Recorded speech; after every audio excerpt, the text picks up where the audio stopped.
કેમ છો બાળકો? આજે આપણે ભણવાનું નથી, પરંતુ એક નવી માહિતી તમને આપું.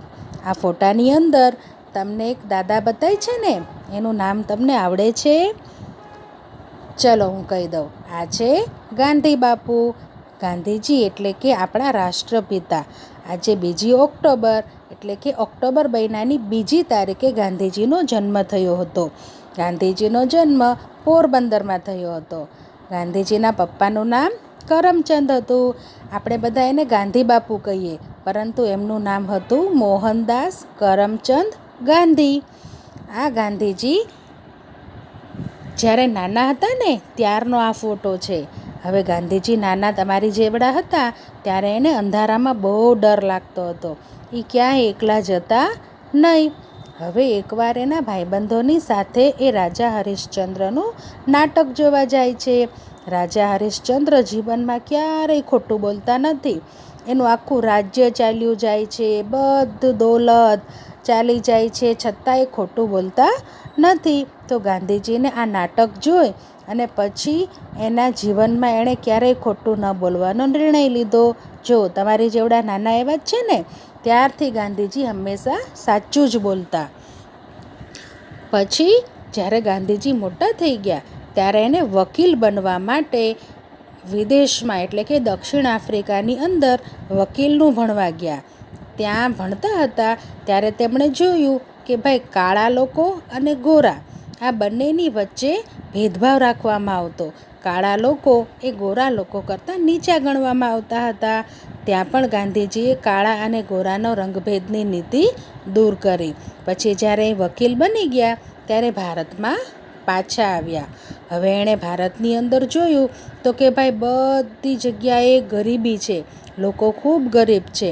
પછી એણે એક સ્ત્રીને તો ભાઈ ફાટેલા કપડાં હતા એટલે એ સ્ત્રી ઘરની બહાર પણ નહોતી નીકળતી. એટલે ગાંધીજીએ ત્યારથી આ કોટ ને બૂટ ને પહેરેલું છે ને એ બધું પહેરવાનું બંધ કર્યું અને સાદી ધોતી પહેરવા લાગ્યા.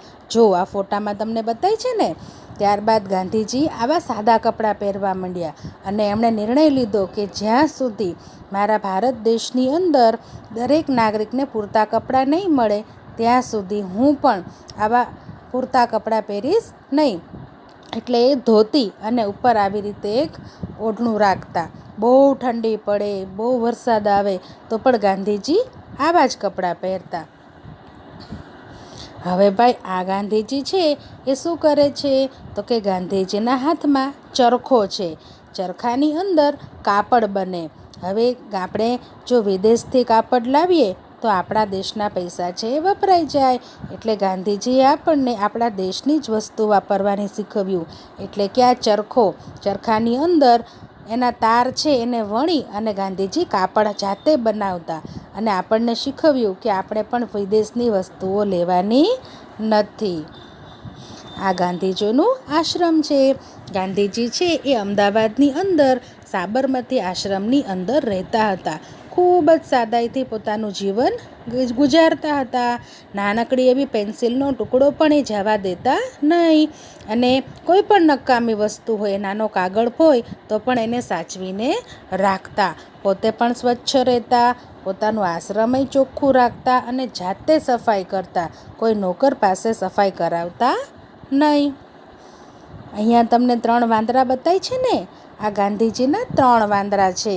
તો કે ભાઈ પહેલો વાંદરો છે એ શું કહે છે તો જુઓ, એક વાંદરાના મોઢા ઉપર હાથ રાખેલો છે, બીજા વાંદરાના કાન બંધ છે અને ત્રીજા વાંદરાએ આંખો બંધ કરી લીધી છે.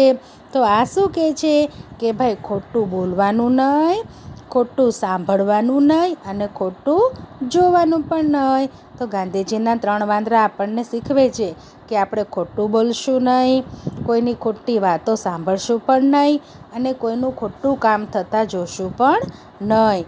તો આપણે પણ આજે ગાંધી જયંતિને દિવસે આ બધા જે ગાંધીજીના વ્રતો છે એને જીવનમાં ઉતારીશું અને ગાંધીજીને દિલથી નમન કરીશું. ચલો ત્યારે આજે આટલું જ. ફરી વખત મળીશું. આવજો.